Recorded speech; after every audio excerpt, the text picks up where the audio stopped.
اٹھو بیٹا چلو، میں نے آپ کو بتایا تھا نا ہم بکرا منڈی جا رہے ہیں۔ نہیں بابا، میں نے بکرا منڈی نہیں جانا۔ نہیں، میں نے کہہ دیا میرے ساتھ بکرا منڈی چلو۔ اچھا چلیں، چلتے ہیں۔ پھر ہم بکرا منڈی گئے۔ بکرا منڈی میں سارے بکرے بہت مہنگے تھے۔ پھر ہم نے ایک بکرا ڈیسائیڈ کیا، وہ بھی بہت مہنگا تھا۔ بابا نے کہا چلو کوئی نہ کوئی تو ڈیسائیڈ کرو۔ ہم نے وہ بکرا لیا اور گھر کی طرف جا رہے تھے۔ وہ بکرا گاڑی میں بہت شور کر رہا تھا، تو میں نے بابا سے کہا بابا یہ بکرا نہیں، یہ تو بلی ہے۔ یہ بکرا مجھے بہت اچھا لگ رہا تھا، لیکن مجھے اس سے ڈر بھی لگ رہا تھا۔ کچھ دنوں بعد ہمارے پڑوسیوں نے بھی ایک بکرا لیا اور ہمارے گھر کے ساتھ باندھ دیا۔ یہ بکرے کی آواز کیوں نہیں آ رہی؟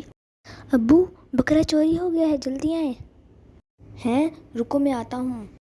مذاق کر رہا ہوں، نہیں ہوا ہے بکرا چوری۔